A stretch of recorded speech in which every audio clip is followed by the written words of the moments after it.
Bismillahirrahmanirrahim and Assalamu alaikum class. So welcome back to my channel. We are going to start chapter number 3 numericals. आज हम इसके करेंगे. chapter number 3 हम finish कर चुके हैं, so we will start its numerical. So start करते हैं first numerical से.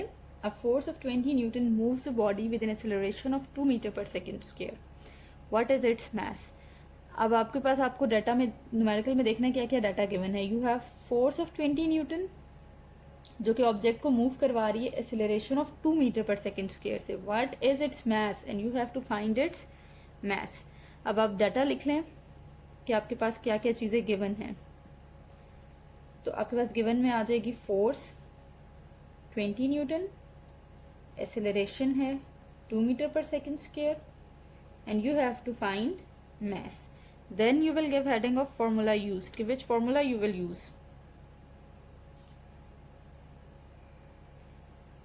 According to Newton second law F is equals to ma आपने पढ़ा है, द मोस्ट सिंपलेस्ट फार्मूला जो आप इसको यूज करके ये सब कुछ फाइंड कर सकते हैं. Then you will give heading of solution. Solution में आप क्या करोगे, सिंपली इनके अंदर वैल्यूज पुट करेंगे.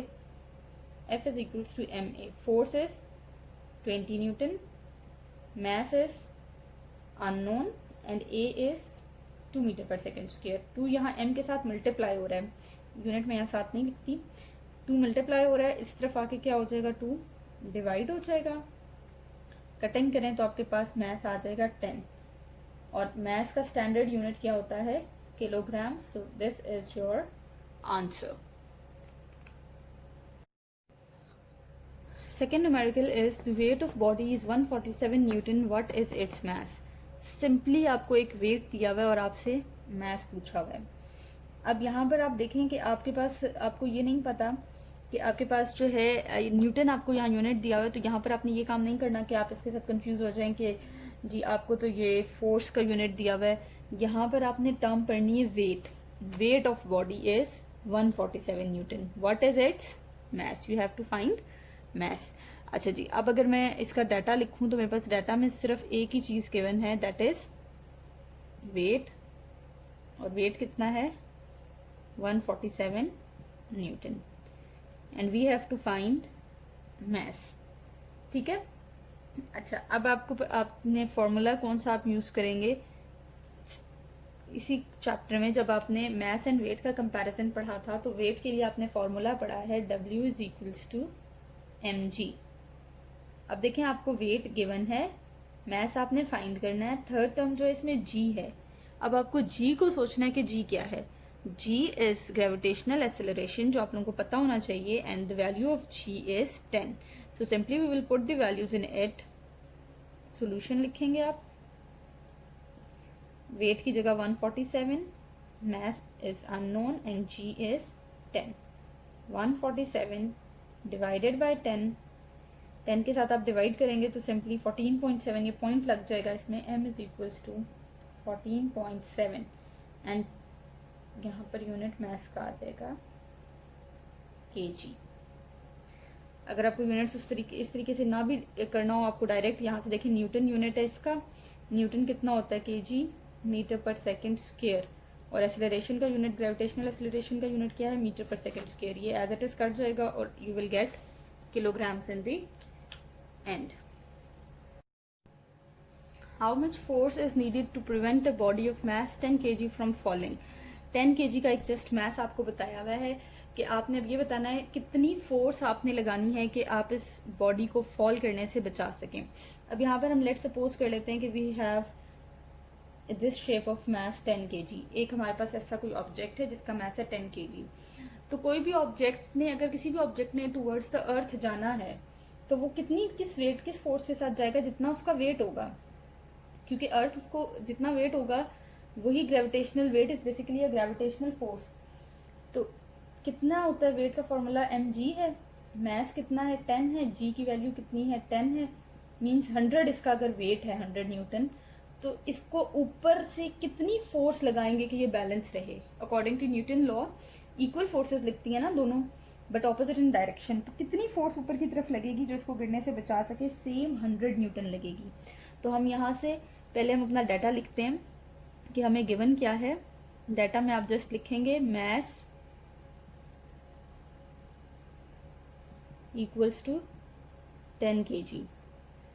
ठीक है, और आपने फाइंड क्या करना है, you have to find force. अब यहाँ पर F is equals to m में आप नहीं लगा सकते हो because you don't have any acceleration, you don't have force, you just have mass. तो अब आप क्या करेंगे, फॉर्मूला यूज्ड में आप आएंगे,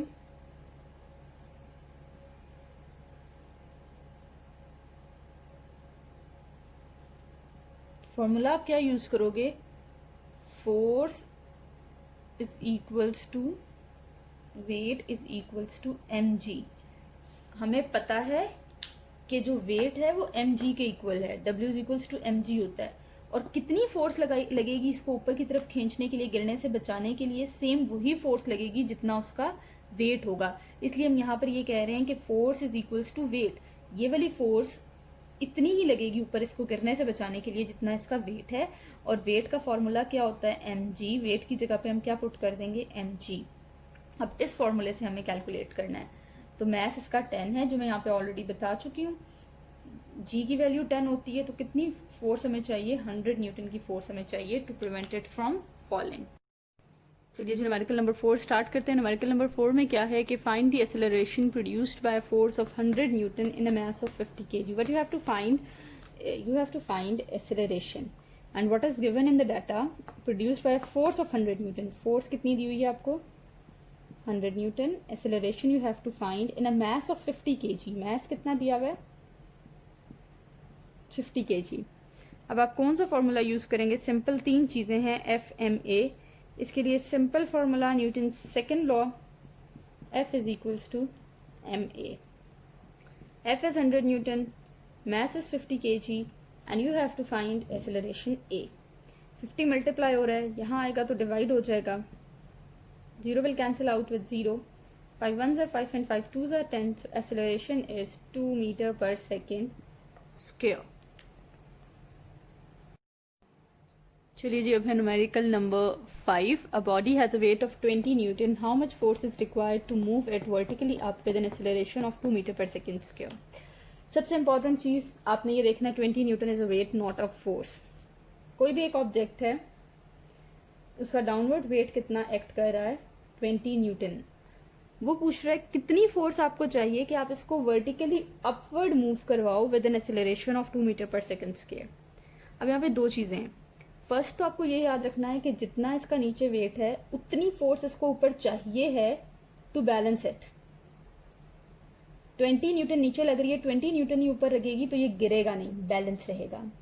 दूसरी चीज, बैलेंस नहीं करना, आपने इसको फर्दर मूव भी करवाना है, तो मीन्स 20 न्यूटन तो लगेगी, इसके साथ फर्दर कितनी लगेगी, you have to find that. This one is weight and weight is equals to mg। ठीक है, अगर मैं यहाँ वेट वाले फॉर्मूले से मास फाइंड आउट कर लूँ, आपके पास डाटा पहले आप लिख लें, डाटा में आपके पास क्या है, weight is 20 Newton and acceleration is 2 metre per second square. You have to find force. Formula आप पहले कौन सा यूज करने लगे हैं, W is equals to mg। Weight उसने आपको बता दिया 20 है, m आपको नहीं पता, g की वैल्यू 10 होती है, तो यहाँ से आपके पास 10 उधर जाके डिवाइड हो जाएगा, तो मास कितना आ जाएगा, 2 kg। ठीक है, अच्छा आई एम रबिंग दिस क्योंकि मेरे पास जगह नहीं है। 2 kg मास आ गया। अब देखें, यहाँ से आपके पास ये ऑब्जेक्ट था, मैं ज़रा दोबारा ड्रॉ कर देती हूँ। आपको वेट चाहिए था 20 न्यूटन का, आपको इतनी फोर्स चाहिए इसको बैलेंस करने के लिए, 20 न्यूटन की फोर्स चाहिए बैलेंस करने के लिए, लेकिन वो कह रहा है आपने इसको बैलेंस नहीं करना, आपने इसको फर्दर मूव भी करवाना है, तो उसके लिए आपको कितनी फोर्स और चाहिए, 20 न्यूटन तो चाहिए, उसके अलावा आपको कितनी चाहिए कि ये 2 मीटर पर सेकेंड स्क्वायर की एक्सेलरेशन से मूव कर सके। तो वो देखने के लिए हम क्या करेंगे, एक्सेलरेशन के साथ ये फोर्स निकालेंगे, F is equals to MA।